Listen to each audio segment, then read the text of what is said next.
যে কথা বলছিলাম,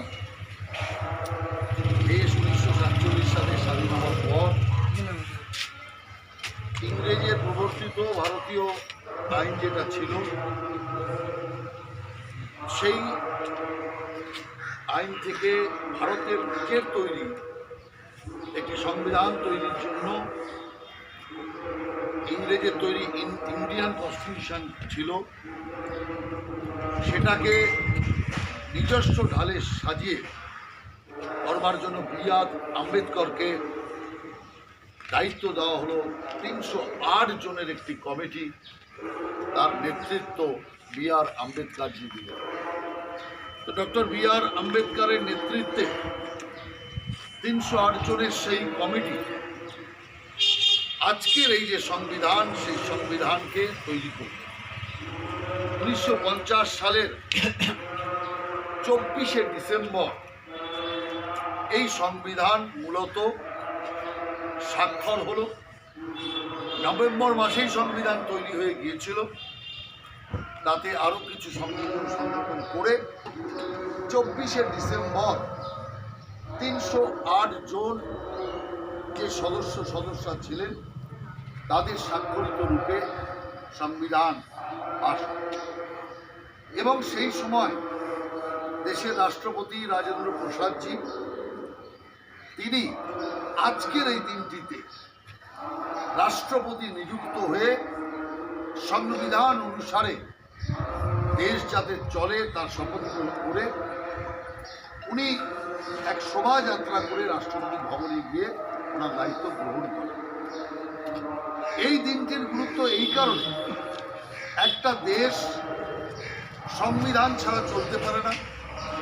একটা পরিবারের মধ্যেও লিখিত সংবিধান থাকে না, কিন্তু প্রত্যেকটি পরিবারের একটা আলাদা রীতিনীতি থাকে। সেই পরিবারের রীতিনীতি অনুযায়ী পরিবারটা চলে, ওটাই পরিবারের সংবিধান। কোনো পরিবারে দেখবেন সন্ধে হলে বাপ, ছেলে, বাচ্চা, পুরো সব মিলে হয়তো কারোর সেবায় নেমে পড়েছে, সেটা তাদের সংবিধান। সে সংবিধান সঠিক হোক আর বেঠিক হোক। তো তেমনি প্রত্যেকটা দেশের ক্ষেত্রেও, প্রত্যেকটা সমাজের ক্ষেত্রে, প্রত্যেকটা ক্লাবের ক্ষেত্রে, রাজনৈতিক দল আমরা আমাদের ক্ষেত্রেও একটা সংবিধান, সেই সংবিধানের ধারাকে মেনে সমস্ত কার্য সাধিত হয়।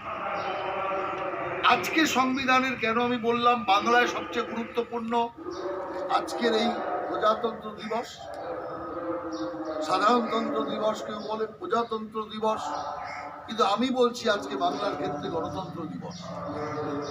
কারণ বাংলার সবচেয়ে বড় কঠিন সমস্যা হচ্ছে গণতন্ত্রহীনতা। বাংলায় গণতন্ত্র নেই। যদি গণতন্ত্র বাংলায় থাকতো, অজস্র 2 ঘন্টা বক্তৃতা করা যায় গণতন্ত্র বাংলায় কিভাবে পুনর্জীবিত। কিন্তু আমি সেদিকে যাব না, কারণ আরো অন্যান্য কার্যক্রম আছে। শুধু একটা ঝলক আপনাদের দেখাতে চাই।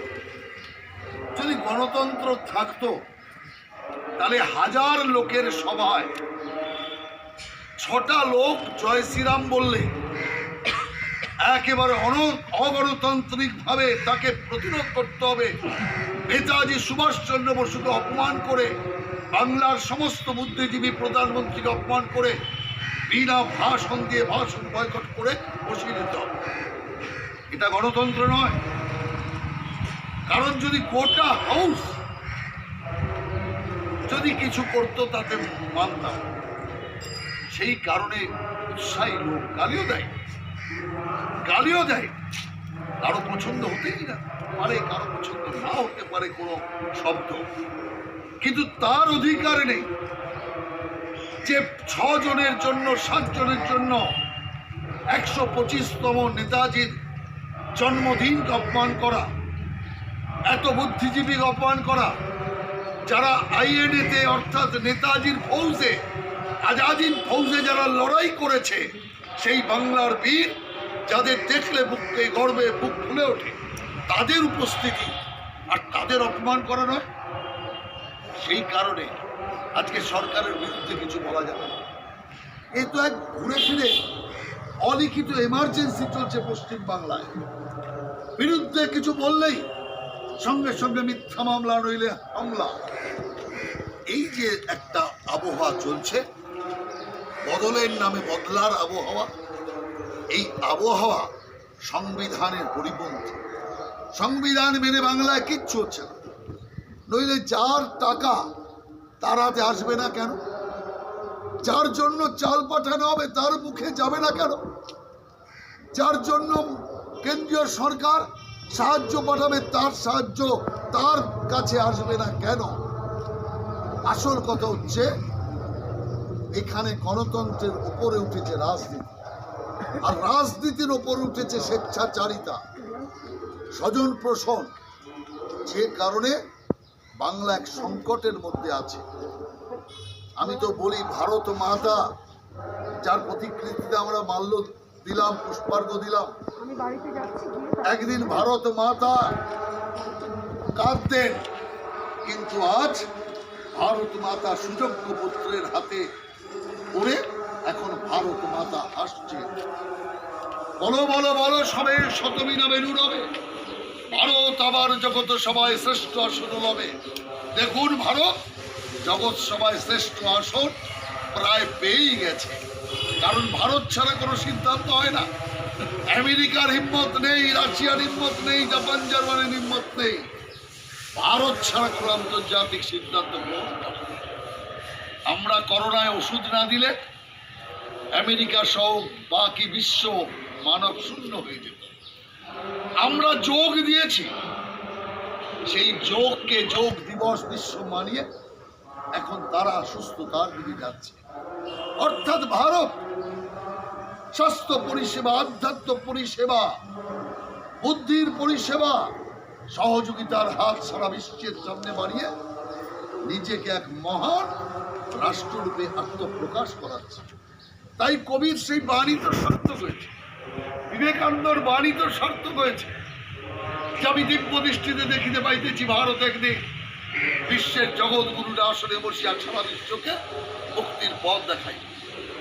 কিন্তু বাংলা, যে বাংলা সারা ভারতকে পথ দেখাত, আজ বাংলা যে ভাববে কাল ভারত তা ভাববে।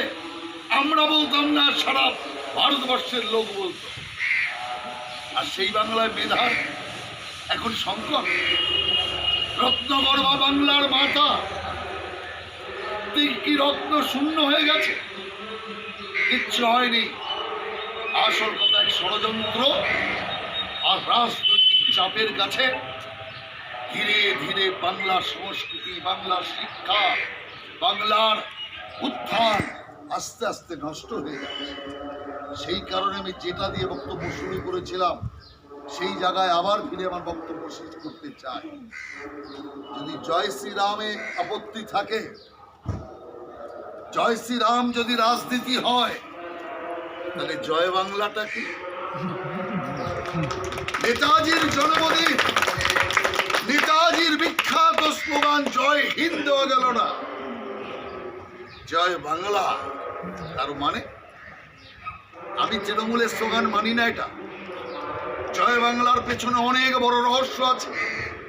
এই পশ্চিম বাংলাকে আবার বাংলাদেশ করার ষড়যন্ত্র জয় বাংলার মধ্যে আছে। তার কারণ জয় বাংলা আমাদের স্লোগান নয়, জয় বাংলা বাংলাদেশের স্লোগান।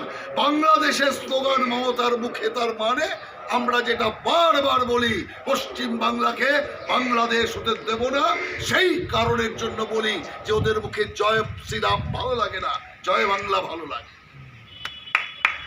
আমি প্রশ্ন করতে চাই, যদি ওই 6 জন লোক, 6-7 জন লোক যারা জয় শ্রীরাম স্লোগান দিয়েছে, তারা যদি ইনশাআল্লাহ স্লোগান দিত, মুখ্যমন্ত্রী কি বৈঠক বয়কট করতেন, বক্তব্য বয়কট করতেন?